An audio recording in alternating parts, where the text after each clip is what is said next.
অনেক পড়াশোনা করার একটা বড় ফায়দা হচ্ছে যে এটা জানা যায় সব শেষে যে আমি কিছুই জানি না। এবং শিক্ষার্থীদের জন্য গোটা বিশ্ব খোলা, the entire world is open for you. তোমরা বিশ্ব জয় করতে পারো। তোমরা ঢাকা বিশ্ববিদ্যালয়ে যাবে, ঢাকা বিশ্ববিদ্যালয়ে যে আমাদের কোরআনের আলো ছড়িয়ে দেওয়ার দরকার আছে না নাই বলো? তোমরা চট্টগ্রাম বিশ্ববিদ্যালয়ে যাবে, তোমরা অক্সফোর্ডে যাবে, তোমরা এমআইটিতে যাবে, তোমরা হার্ভার্ডে যাবে। তুমি জানোই না যে আল্লাহ তাআলা তোমাকে দিয়ে কোন খেদমত নিতে পারে।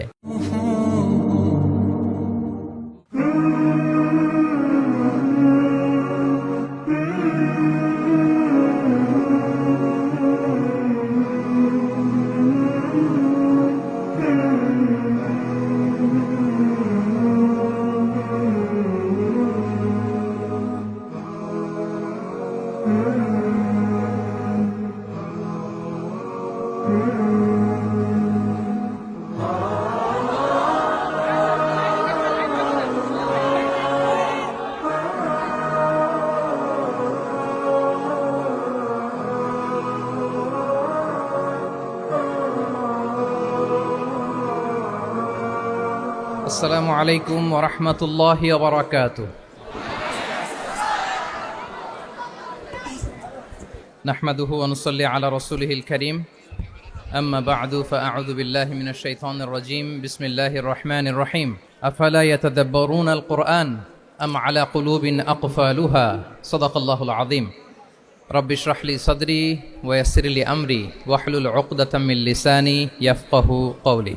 তানজিমুল উম্মাহ ফাউন্ডেশন কর্তৃক আয়োজিত 13তম হিফজুল কোরআন অ্যাওয়ার্ডের আজকের এ চমৎকার আয়োজনে, এ চমৎকার অনুষ্ঠানে আপনারা যারা উপস্থিত হয়েছেন আপনাদের সবাইকে জানাচ্ছি আন্তরিক শুভেচ্ছা এবং মোবারকবাদ। আহলান ওয়া সাহলান ওয়া মারহাবান বিকুম ফি হাযাল লিকা আত-তাইয়্যিব আল মুবারাক। আমি শুরুতেই আল্লাহ রাব্বুল ইজ্জা ওয়াল জালালের দরবারে শুকরিয়া জ্ঞাপন করছি, যিনি আমাদেরকে এরকম চমৎকার একটি বরকতময় প্রোগ্রামে একত্রিত করেছেন। আমরা সবাই পড়ছি কালিমাতু শুকর আলহামদুলিল্লাহ। আল্লাহ তাআলার দরবারে শুকরিয়া জ্ঞাপনের পাশাপাশি আমি আজকের প্রোগ্রামের যারা অর্গানাইজার, আয়োজক, তাদেরকে অন্তরের অন্তঃস্থল থেকে শুকরিয়া জানাতে চাই। এরকম চমৎকার প্রোগ্রামে আমাকে ইনভাইট করবার জন্য আমি অত্যন্ত সম্মানিত বোধ করছি। এরকম চমৎকার একটি কোরআনের প্রোগ্রামে অংশগ্রহণ করার সুযোগ পেয়ে আজকের প্রোগ্রামে উপস্থিত আছেন তানজিমুল উম্মাহ ফাউন্ডেশনের সম্মানিত পরিচালনা পর্ষদ, উপস্থিত আছেন তানজিমুল উম্মাহ ফাউন্ডেশনের সম্মানিত শিক্ষকবৃন্দ, শুভাকাঙ্ক্ষীবৃন্দ, অভিভাবক মণ্ডলী এবং হেফজ কমপ্লিট করা শিক্ষার্থী বন্ধুরা, সাংবাদিক বন্ধুরা, ভলান্টিয়ার্স, আমি সবাইকে আবারও অন্তরের অন্তঃস্থল থেকে শুভেচ্ছা জানিয়ে শুরু করছি। শুরুতে আমি আজকের প্রোগ্রামের যারা মধ্যমণি, যারা হুফাজুল কোরআন, যারা অ্যাওয়ার্ড রিসিভ করেছে তাদেরকে আমি অফিশিয়ালি কংগ্রেচুলেট করতে চাই, অভিনন্দন জানাতে চাই যে তোমরা অনেক বড় একটি অর্জন ইতিমধ্যে সম্পন্ন করেছো, আলহামদুলিল্লাহ। এটা একটা হিউজ মাইলস্টোন। এটা যে কত বড় একটা নেয়মা বা সৌভাগ্য এটা কল্পনা করা যায় না।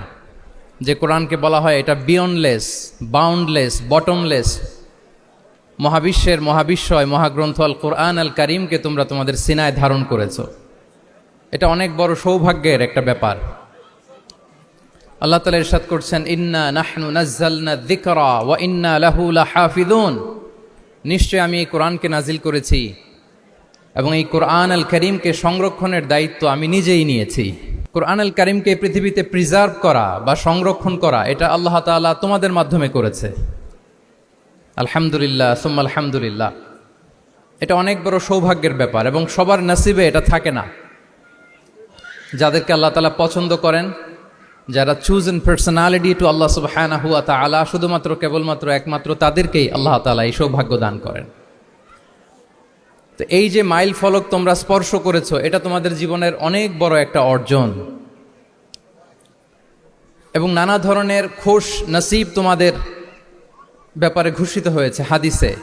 আল মাহিরু বিল কোরআন মা আসসাফারাতিল কিরামিল বারারা ইকরা ওয়ারতাকি ওয়ারাত্তিল কামা কুনতা তুরাত্তিলু ফিদ দুনিয়া ফাইন্না মানজিলাতাকা ফি আখিরি আয়াতিন তাকরাউহা। আজকের এই অ্যাওয়ার্ড গিভিং সেরিমনিতে এসে তোমাদের কত ভালো লাগছে?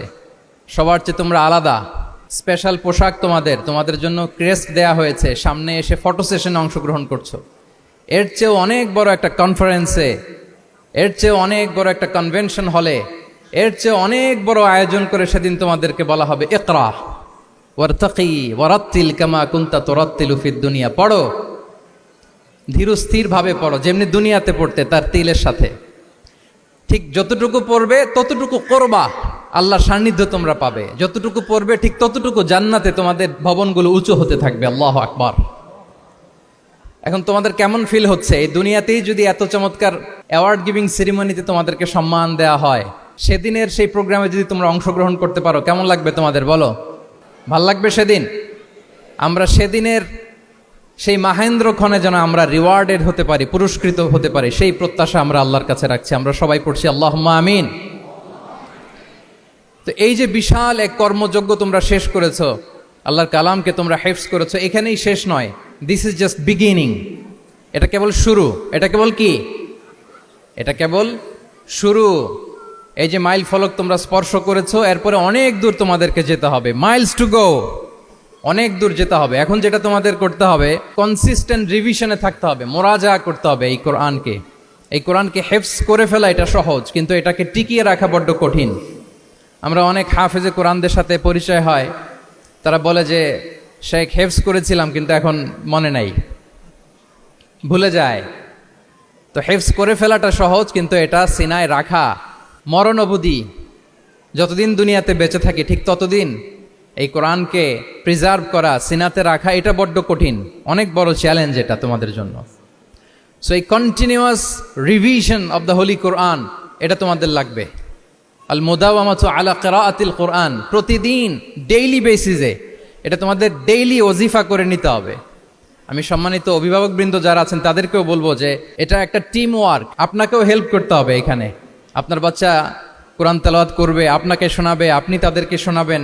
এই টিম ওয়ার্কের মধ্য দিয়ে এই কোরআন প্রিজার্ভ হবে, এটা থাকবে। এটা বড্ড জটিল। কোরআন হেফজ করা সহজ, কিন্তু এটাকে ধরে রাখা খুবই কঠিন। সো তোমাদের জন্য first and foremost reminder tonight, প্রথম রিমাইন্ডার হচ্ছে যে রেগুলার বেসিসে এই কোরআনকে মোরাজা করতে হবে, তা না হলে এই কোরআন থাকবে না। এবং আল্লাহ রাসূল সাল্লাল্লাহু আলাইহি ওয়া আলিহি ওয়াসাল্লাম তিনি ওসিয়ত করেছেন, তিনি বলেছেন তাআহাদুল কোরআন ওয়া ইন্নাহু আশাদ্দু তাফাল্লুচান মিনাল ইবিলি ফি উকুলিহা। তোমরা কোরআনকে ডেইলি রিভাইজ করো।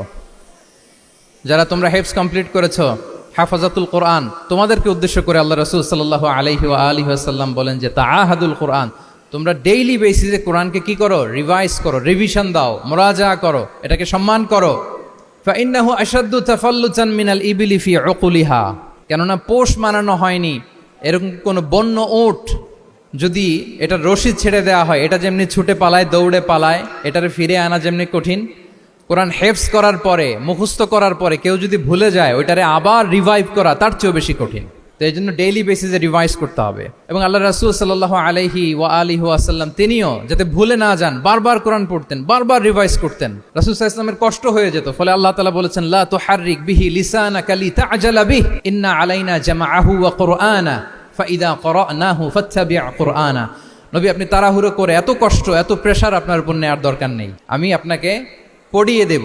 জিবরিল যখন পড়ে শুধু ফলো করেন, সেটা একবার পড়ে নিন, মুখস্থ আমি আল্লাহ করে দেব। সানুকরিউকা ফালা তানসা, আপনি আর ভুলবেন না। এরপরে আল্লাহ রাসূল সাল্লাল্লাহু আলাইহি ওয়া আলিহি ওয়াসাল্লাম রেগুলার বেসিসে কোরআন পড়তেন, সাহাবাদেরকে কোরআন শোনাতেন, আবার সাহাবাদের কাছ থেকে কোরআন শুনতেন। সো এই কোরআনকে যদি তোমরা তোমাদের সিনায় আজীবনের জন্য রেখে দিতে চাও সযত্নে, তোমাদেরকে রিভিশন দিতে হবে। এখন খুব বেশি বেশি revise and revise, revise after revise তোমাকে দিতে হবে। এবং সারা বছর কোরআনের যতটুকু নাজিল হতো, আল্লাহ রাসূল সাল্লাল্লাহু আলাইহি ওয়া আলিহি ওয়াসাল্লাম রমাদান আল মুবারাকে জিবরিল আলাইহিস সালামের সাথে রিভিশন করতেন। সারা বছর যা নাজিল হলো, এটা আল্লাহ রাসূল সাল্লাল্লাহু আলাইহি ওয়াসাল্লাম জিবরিল আলাইহিস সালামকে শোনাতেন, আবার জিবরিল আলাইহিস সালাম আল্লাহ রাসূল সাল্লাল্লাহু আলাইহি ওয়াসাল্লামকে অতটুকু শোনাতেন। যে বছর তিনি ইন্তেকাল করবেন, ওই বছর দুইবার তিনি গোটা কোরআনকে জিবরিল আলাইহিস সালামের সামনে পেশ করেছেন, শুনিয়েছেন। আবার জিবরিল আলাইহিস সালাম দুইবার আল্লাহর হাবিব সাল্লাল্লাহু আলাইহি ওয়া আলিহি ওয়াসাল্লামকে শুনিয়েছেন। আল্লাহু আকবার। তাহলে এটাই হচ্ছে সুন্নাহ। তিনি তো পৃথিবীর প্রথম হাফেজ নাকি? আল্লাহ রাসূল সাল্লাল্লাহু আলাইহি ওয়াসাল্লাম প্রথম হাফেজ ছিলেন না?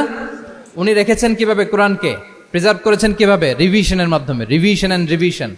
তাহলে the first and foremost reminder for tonight in this ceremony for all of you today, you have to revise a lot, you have to recite a lot. প্রতিদিন রিসাইট করতে হবে, প্রতিদিন রিভাইজ দিতে হবে। এটা আমাদের মনে থাকবে তো নাকি? শিক্ষার্থী বন্ধুরা আওয়াজ করো, মেক এ নয়েজ, মনে থাকবে ইনশাআল্লাহ বিইذনিল্লাহ। তাহলে প্রথম কাজ হচ্ছে আমাদেরকে রিভাইজ করতে হবে। পাশাপাশি এই যে 114 সূরা তোমরা এই সিনার ভিতরে নিয়ে নিলা, মুখস্থ করে ফেললা, আল্লাহ তাআলা যা বলার তিনি সব এই কোরআনে বলে দিয়েছেন, নতুন করে আর কিছু বলবেন না। এটা তো দ্য লেটেস্ট রিভিলেশন, এরপরে আর কোনো ওহী আসবে না, প্রত্যাদেশ আসবে না। ফলে আল্লাহ তাআলা আমাদেরকে যা বলার সব বলে দিয়েছেন। মুখস্থ করার বড় কাজ এখন যেহেতু শেষ, এবার আমরা বোঝার জন্য উঠে পড়ে লাগবো। কোরআনকে বুঝতে হবে আমাদের মাতৃভাষায়। এই কোরআনের মর্মবাণী, মর্মার্থ, আল্লাহ তাআলা কি ডুজ এন্ড ডোন্টস আমাদের জন্য দিয়েছেন, কি করা যাবে কি করা যাবে না সব তিনি বলে দিয়েছেন। এটা আমাদেরকে বুঝতে হবে। আমরা গত বছর একটা বই লিখেছি এক নজরে কোরআন নামে। আমরা খুব সহজে 114 সূরার সামারি, সিনপসিস এই বইটিতে নিয়ে এসেছি। ফলে কেউ কোরআনের বঙ্গানুবাদ পড়ার আগে বা তাফসির পড়ার আগে যদি এক নজর এই বইটাতে একটু চোখ বোলায়, একটু গো থ্রু করে, তার জন্য কোরআন বোঝাটা একেবারে সহজ হয়ে যাবে ইনশাআল্লাহ বিইذনিল্লাহ। এই বই ছাড়াও আরো অনেক অনেক বই সম্মানিত লেখকরা তারা লিখেছেন। আমরা যেন কোরআনের সাথে নিজেদের অ্যাটাচমেন্ট বাড়াই, মাতৃভাষায় যেন আমরা কোরআনকে বুঝি, আমরা কোরআনের অনুবাদ যেন ডেইলি বেসিসে পড়ি, কোরআনের সহজ সরল যে তাফসির আছে এই তাফসিরগুলো যেন আমরা পড়ি। এটাকে বলে তাদাব্বুর। যে আয়াত দিয়ে আমি শুরু করেছি, আফালা ইয়াতাদাব্বারুনাল কোরআন আম আলা কুলুবিন আকফালুহা, আল্লাহ বলছেন তারা কি গভীর মনোযোগের সাথে কোরআন পড়বে না, উইথ ভাস্ট কনসেন্ট্রেশন, খুব ধ্যানমগ্নতার সাথে খুব মনোযোগ দিয়ে কি তারা কোরআন পড়বে না, নাকি তাদের হৃদয়ে তালা ঝুলে আছে? আমাদের হৃদয়ের জং ধরা তালা যদি আমরা খুলতে চাই, এটা আনলক করতে হবে আল কোরআন আল কারীম দিয়ে। তাহলে প্রথম রিমাইন্ডার হচ্ছে রিভিশন। আমার প্রিয় হাফেজ ভাই এবং বোনেরা, আমরা যেন রিভিশন দেই বেশি বেশি। 2 নম্বর কথা হচ্ছে আমরা যেন কোরআনের মর্মবাণী বাংলায় বুঝবার চেষ্টা করি, কোরআনের তাফসির যেন আমরা পড়ি, আমরা যেন তাদাব্বুরে কোরআন করি, কোরআনের যে রিফ্লেকশনগুলো আছে এগুলো যেন আমরা ধারণ করতে পারি। তাদাব্বুর শব্দটা বেসিক্যালি এসেছে আরবি শব্দ দুবুর থেকে। দুবুর, দুবুর শব্দের অর্থ হচ্ছে পেছন, যে কোনো জিনিসের পেছনকে বলে, আমাদের পেছনটাকেও বলে দুবুর। তো তাদাব্বুরে কোরআন মানে হচ্ছে কোরআনের যে বাহ্যিক আয়াতের যে অর্থ, এর পেছনের যে গল্পটা, পেছনের যে রহস্য, এই আয়াতের পেছনের যে রহস্য, এটাকে উদ্ঘাটন করার চেষ্টা করা, আত্মনিমগ্ন হওয়া কোরআনের রহস্য উন্মোচনের জন্য, ধ্যানমগ্ন হওয়া, খুব গভীর মনোযোগ দিয়ে with vast concentration and attention কোরআনকে পড়াকে বলে তাদাব্বুরে কোরআন।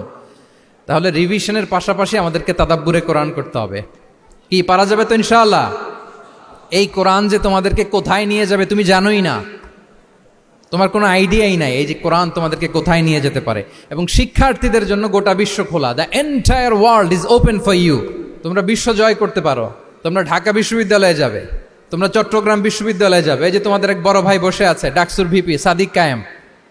ঢাকা বিশ্ববিদ্যালয়ে যে আমাদের কোরআনের আলো ছড়িয়ে দেওয়ার দরকার আছে না নাই বলো? তোমরা অক্সফোর্ডে যাবে, তোমরা এমআইটিতে যাবে, তোমরা হার্ভার্ডে যাবে। আমি হার্ভার্ডে গিয়েছি, এমআইটিতে গিয়েছি। তোমরা ইয়েল ইউনিভার্সিটিতে যাবে, সেখানে যে কোরআনের আলো ছড়িয়ে দিবে ইনশাআল্লাহ বলি সবাই। তাহলে শিক্ষার্থীদের জন্য গোটা বিশ্ব খোলা। তুমি জানোই না যে আল্লাহ তাআলা তোমাকে কোথায় নেবে। খুত্তাতুল্লাহি আ'যামু মিন খুত্তাতিকুম, আল্লাহর প্ল্যান তোমার প্ল্যানের চাইতে অনেক অনেক বড়। তুমি জানোই না যে আল্লাহ তাআলা তোমাকে দিয়ে কোন খেদমত নিতে পারে। সো আমরা যেন তাদাব্বুরে কোরআন করি, কোরআনে যে আল্লাহ জেমসগুলো দিয়েছেন এগুলোর সাথে নিজেদের অ্যাটাচমেন্ট যেন আমরা বাড়াই, একটু একটু করে যেন পড়ি। এবং সাহাবা রিদওয়ানুল্লাহি তাআলা আলাইহিম আজমাইন, ওনাদের হ্যাবিট এটাই ছিল, ওনারা তাড়াহুড়ো করে কোরআন পড়তেন না, একটু একটু করে পড়তেন। তোমাদের তো 2 বছর কিংবা 3 বছরে হেফজ শেষ হয়ে যাওয়ার কথা নাকি? তাদের কয় বছর লেগেছে হেফজ করতে? 3 বছর। আচ্ছা, তোমরা কি জানো ওমরে ফারুক রাদিয়াল্লাহু তাআলা আনহু উনি সূরা বাকারা হেফজ করতে সময় নিয়েছিলেন 12 বছর। ওনাদের অভ্যেস ছিল তারা তাদাব্বুরে কোরআন করে করে আগাতেন। 10 আয়াত পড়তেন, এটাকে মুখস্থ করতেন, এটার অর্থ বুঝতেন, এটার উপর আমল করতেন, এটাকে ধারণ করতেন, এটার উপর সাধনা করতেন, এটারে ডাইজেস্ট করা শেষ, এরপরে 10 আয়াত, আবার একই সিস্টেমে 10 আয়াত পরে এরপরে 10 আয়াত। এভাবে সূরা বাকারা শেষ করতে উনি সময় নিয়েছিলেন কয় বছর? 12 বছর। এবং যেদিন সূরা বাকারা কমপ্লিট করেছিলেন ওদিন উট জবাই করে সবাইকে খাইয়েছিলেন। সুবহানাল্লাহ বিহামদি। ওনারা কোরআন জানাটাকে সেলিব্রেট করতেন। আল্লাহু আকবার। সো আমরা যেন তাদাব্বুরে কোরআন করি। তাহলে আমার রিমাইন্ডারগুলো খেয়াল রাখতে হবে। 1 নম্বরে কি বলেছি? Revision. Let's say all together. 1 নম্বরে কি ছিল? রিভিশন। 2 নম্বরে তাদাব্বুরে কোরআন। সবাই বলি 2 নম্বরে কি ছিল?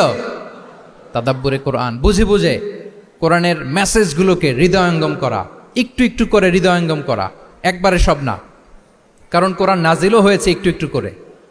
হাসাবা হাওয়াইজিল বাশার, মানুষের যত প্রয়োজন ছিল এই প্রয়োজনের প্রেক্ষাপটে চাহিদার আলোকে একটু একটু করে 23 বছরের লং পিরিয়ড অফ টাইমে কোরআন নাজিল হয়েছে। কোরআন কিন্তু তাওরাত, জাবুর, ইনজিলের মতো, তাওরাতের মতো, জাবুরের মতো কিন্তু কোরআন একবারে নাজিল হয়ে যায়নি। তাওরাত, জাবুর কিন্তু একবারে এট এ টাইমে নাজিল হয়েছে, কিন্তু কোরআন নাজিল হয়েছে কত বছরের সময় নিয়ে? 23 বছর, 23 ইয়ার্স। 23 বছরের লং পিরিয়ড অফ টাইম নিয়েছে। গারে হেরাতে প্রথমে শুরু, মক্কা থেকে প্রায় 10 কিলোমিটার উত্তর পূর্বে 634 মিটার উঁচু প্রথমে নাজিল হলো ইকরা বিসমি রাব্বিকাল্লাযী খালাক, read in the name of your lord who has created, পরে তোমার প্রভুর নামে যিনি শিখিয়েছেন। এই তো নাজিল হতে লাগলো, কখনো মক্কায়, কখনো মদিনায়, কখনো ঘরে, কখনো বাইরে, কখনো মরুভূমিতে, কখনো বাজারে, কখনো যুদ্ধের ময়দানে। রাসূল যেখানে, সাথে সাথে কোরআনও সেখানে, একটু একটু করে। আল্লাহ রাসূল সাল্লাল্লাহু আলাইহি ওয়া আলিহি ওয়াসাল্লাম উনি ওনার জীবনে, পরিবারে, সমাজে যখনই কোনো সংকটের মুখোমুখি হয়েছেন তখনই সমাধান হয়ে হাজির হয়েছে কোরআন। সুবহানাল্লাহ বিহামদিহি। যখনই সংকট তখনই কি? কোরআন। যখনই কোনো প্রবলেম ফেস করেছেন, কোরআন। কারণ কোরআন হচ্ছে দ্য প্রবলেম সলভিং মেথোডোলজি। যখনই সমস্যা, সমাধান নিয়ে হাজির হয়েছে কোরআন। তাহলে আমরা যেন তাদাব্বুরে কোরআন করি। পৃথিবীর সবচাইতে ইন্টারেক্টিভ বুক এটা, একটু একটু করে নাজিল হয়েছে, খুবই জীবন ঘনিষ্ঠ। তোমরা যত পড়বে, যত রিসার্চ করবে, যত এক্সপ্লোর করবে, তত এই জ্ঞান, এই নলেজ, এই রহস্য তোমাদের কাছে ধরা দেবে। তাহলে 1 নম্বরে হচ্ছে রিভিশন, 2 নম্বরে হচ্ছে তাদাব্বুরে কোরআন, যেটা বলেছি যে এটা ইন্টারেক্টিভ বুক। যখনই রাসূল সাল্লাল্লাহু আলাইহি ওয়াসাল্লাম সমস্যার সম্মুখীন হয়েছেন তখনই কোরআন আলোকবর্তিকা হয়ে হাজির হয়েছে। এবং কোরআনকে আল্লাহ আলো বলেছেন অনেক জায়গায়, ওয়া আনসালনা ইলাইকুম নূরাম মুবিনা, নূর বলেছেন আল্লাহ তাআলা, এটা আলোকবর্তিকা। কিতাবুন আনসালনাহু ইলাইকা লিতুখরিজান নাসা মিনাজ যুলুমাতি ইলান নূর, অন্ধকারাচ্ছন্ন মানুষগুলোকে আলোর পথে নেয়ার জন্য আল্লাহ তাআলা এই কিতাবকে পাঠিয়েছেন, ক্রাইটেরিয়ান করে পাঠিয়েছেন। এই কোরআনের সাথে যদি আমার প্রিয় শিক্ষার্থী বন্ধুরা তোমাদের অ্যাটাচমেন্ট গড়ে ওঠে, সারা জীবনের জন্য তুমি সেফ। It's a criterion. কোরআন পড়লে, কোরআন জানলে কোনটা সত্য কোনটা মিথ্যা কোরআনের লেন্স দিয়ে তুমি পরখ করতে পারবে। এটাকে আল্লাহ তাআলা বলেছেন আল ফুরকান, তাবারাকাল্লাযী নাযালাল ফুরকানা আলা আবদিহি লিয়াকুনা লিল আলামিনা নাযীরা। ফুরকান মানে the criterion, it differentiates between right and wrong, কোনটা সত্য কোনটা মিথ্যা, কোনটা ভালো কোনটা মন্দ। এটা কোরআনের লেন্স দিয়ে যদি তুমি পরখ করো, তোমার জন্য গোটা বিশ্বটা সহজ হয়ে যাবে, কোনটা সত্য তুমি সহজেই বুঝতে পারবে। তাহলে আমরা ডেইলি বেসিসে রিভিশন দিব, আমরা কোরআনের সাথে নিজেদের অ্যাটাচমেন্টকে বাড়াবো। রেগুলার বেসিসে আমরা তাদাব্বুরে কোরআন করব। কি করব? তো ইনশাআল্লাহ সবাই একসাথে আওয়াজ করে পড়ে ইনশাআল্লাহ। বিশাল এক কর্মযজ্ঞ তোমরা শেষ করেছো, এবার নতুন কর্মযজ্ঞের পথে তোমরা হাঁটবে। কোরআন তোমরা মেমোরাইজ করেছো এবং এখন জ্ঞানের অন্যান্য যে ব্রাঞ্চ আছে, শাখা প্রশাখা আছে, সেগুলোতে তোমরা বিচরণ করবে। জ্ঞানার্জনের একটা মূলনীতি তোমাদের সাথে আজকের এই প্রোগ্রামে শেয়ার করে আমি আমার সংক্ষিপ্ত আলোচনা শেষ করব। ইসলামিক জ্ঞান হোক কিংবা কনভেনশনাল জ্ঞান হোক, জ্ঞানার্জনের জন্য 3টা বিষয় অপরিহার্য, এটা আমাদের খেয়াল রাখতে হবে। 1 নম্বর হচ্ছে বিনয়, 2 নম্বর হচ্ছে সফর, 3 নম্বর হচ্ছে সবর। এবার আমি জিজ্ঞেস করি, তোমাদের মুখ থেকে আমি শুনতে চাই, বলো জ্ঞানার্জনের জন্য অপরিহার্য বিষয় কয়টা? 1 নম্বরে বিনয়, 2 নম্বরে সফর, 3 নম্বরে সবর। এই 3টাই লাগবে। বিনয়ী হইতে হবে, ডাউন টু আর্থ হইতে হবে। বিনয়ী না হলে, মুতাওয়াদি না হলে আল্লাহ তাআলা এলেমের নূর দিয়ে ওই ব্যক্তিকে ধন্য করেন না। বিনয়ী হইতে হবে। বলা যাবে না যে আমি সব শিখে ফেলছি, আমি সব জানি, আসলে কিছুই জানি না, আসলে কিছুই জানি না। অনেক পড়াশোনা করার একটা বড় সুবিধা হচ্ছে আমি যে কিছুই জানি না এটা জানা যায়। যারা অনেক পড়াশোনা করে, গভীর জ্ঞান অর্জন করে, অনেক পড়াশোনা করার একটা বড় ফায়দা হচ্ছে যে এটা জানা যায় সব শেষে যে আমি কিছুই জানি না। আবুন নওয়াস একটা চমৎকার কবিতা লিখেছেন, উনি বলেছেন ফাকুল লিমা ইয়াদদাঈ ফিল ইলমি ফালসাফাতান হাফিজতা শাইআন ওয়া গাবাত আনকা আশিয়াউ। যে বলে যে আমি সব জানি, তুমি তার বৃদ্ধাঙ্গুলি দেখিয়ে বলা তুমি কিছুই জানো না, তুমি অল্প কিছু জেনেছো। মহাবিশ্বের অনেক রহস্য তোমার কাছে এখন অধরা, এখনো অধরা, অজানা। ওয়া ফাওকা কুল্লি যী ইলমিন আলিম, জ্ঞানীর উপরও জ্ঞানী আছে, জাননেওয়ালার উপরও জাননেওয়ালা আছে। তাহলে বিনয় যেন আমাদের পোশাক হয়, আমরা যেন বিনয়ী হই। আমরা যার কাছ থেকে নলেজ নিব, এলম নিব, তার কাছে বিনয়ী হইতে হবে। যেই পাত্রে পানি ঢালবো এটা থাকবে নিচে, আর যেই গ্লাস থেকে ঢালা হবে ওইটা থাকে উপরে। মুসা আলাইহিস সালাম একবার বনি ইসরাইলের মাঝে আলোচনা করছিলেন, হঠাৎ এক লোক বলে যে ইয়া নবী আল্লাহ মান আ'লামু ফিল আরদ, বর্তমান পৃথিবীতে সবচেয়ে বড় জ্ঞানী কে?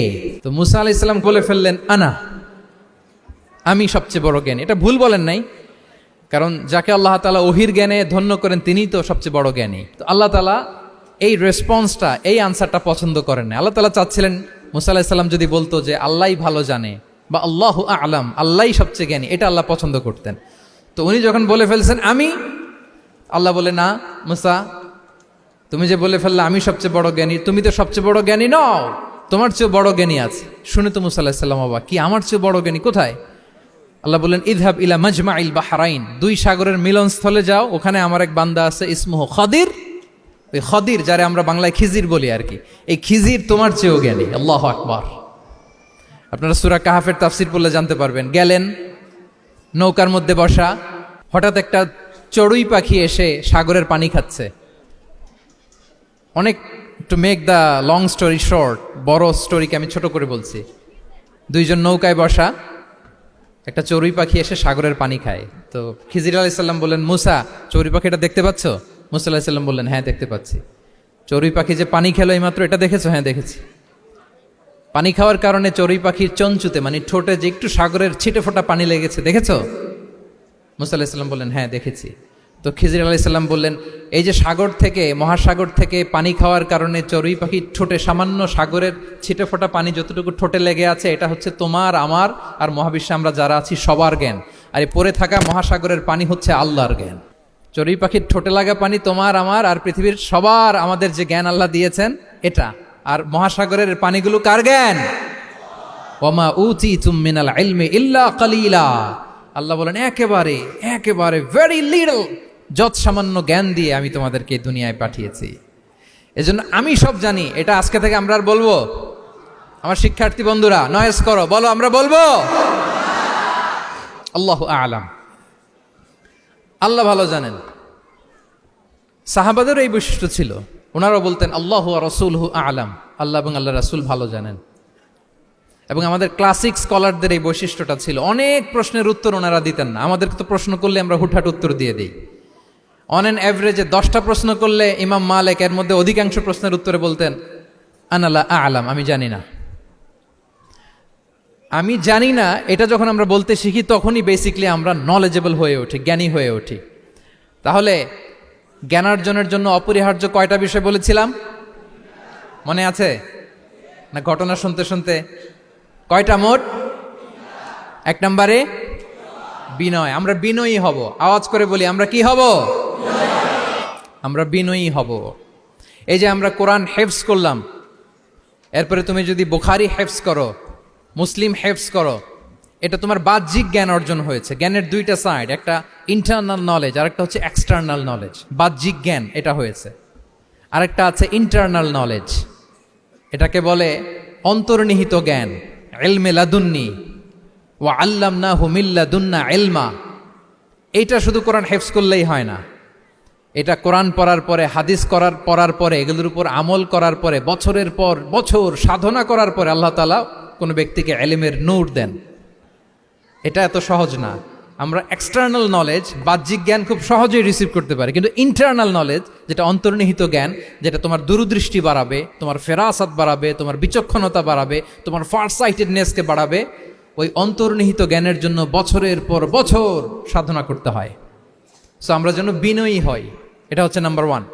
2 নাম্বার কি বলেছিলাম? সফর। ফানজুরু কাইফা কানা আকিবাতুল মুকাজ্জিবিন। আল্লাহ বলে সফর করো, সিরু ফিল আরদ, ট্রাভেল করো। ট্রাভেল করলে তোমার চোখ খুলে যাবে। তুমি যদি পেট্রাতে যাও, জর্ডানের পেট্রায়, তোমার চোখ খুলে যাবে। তুমি যদি ফেরাউনের লাশ দেখে আসো, তুমি অবাক হয়ে যাবে। তুমি যদি জর্ডানের ডেড সি ঘুরে আসো, তুমি অবাক হয়ে যাবে। 1000টা বই পড়ে তুমি ওই জ্ঞান অর্জন করতে পারবে না, যেই জ্ঞান তুমি ট্রাভেলিং করে অর্জন করতে পারবে। তাহলে ভ্রমণ করতে হবে। আর 3 নম্বরে কি বলেছিলাম? সবর, মানে হার্ড ওয়ার্কিং হইতে হবে।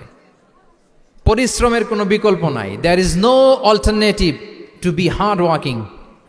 কোনো বিকল্প নেই, হার্ড ওয়ার্ক তোমাকে করতেই হবে, এটাই সবর। এই 3টা প্রশিক্ষণই আল্লাহ তাআলা মুসা আলাইহিসসালামকে দিয়েছিলেন। লম্বা ঘটনা, তিনি খিজির আলাইহিসসালামের সাথে সফরও করেছেন, ওনার কাছে যে বিনয়ী হয়েছেন, তারপরে বারবার উনি ধৈর্যহারা হয়ে যাচ্ছিলেন, আল্লাহ ধৈর্যেরও পরীক্ষা নিয়েছেন। তাহলে বিনয়, সফর এবং সবর, এই 3টা জিনিস জ্ঞান অর্জনের জন্য অপরিহার্য। এই ফিচারগুলো দিয়ে, এই ক্যারেক্টারিস্টিক্সগুলো দিয়ে যেন আল্লাহ তাআলা আমাদেরকে ধন্য করে। আমরা সবাই পড়ি আমিন। আমরা আল্লাহর কোরআনকে যেভাবে হৃদয়ে ধারণ করতে পেরেছি, আমরা যেন কোরআনের তাদাব্বুরের মধ্য দিয়ে, কোরআনের রিফ্লেকশনগুলোর সাথে নিজেদের অ্যাটাচমেন্ট বাড়ানোর মধ্য দিয়ে আলোকিত মানুষ হতে পারি। আল্লাহ তাআলা আমাদেরকে তৌফিক দান করুক। আমি আবারও তানজিমুল উম্মাহ ফাউন্ডেশনকে অন্তরের অন্তঃস্থল থেকে শুভেচ্ছা জানিয়ে এবং তোমাদের যে এই চমৎকার সাফল্য, এই সাফল্যর ধারাবাহিকতা কামনা করে তোমাদের জন্য প্রাণ ঢালা অফুরান দোয়া এবং ভালোবাসা রেখে আমার সংক্ষিপ্ত আলোচনা এখানেই শেষ করছি। আল্লাহ তাআলা আমাদের সবাইকে কথাগুলো বোঝার ও আমল করার তৌফিক দান করুক। হাদা মা ইনদি ওয়াল ইলমু ইনদাল্লাহি আলাইহি তাওয়াক্কালতু ওয়া ইলাইহি উনীব। আসসালামু আলাইকুম ওয়া রাহমাতুল্লাহি ওয়া বারাকাতুহু।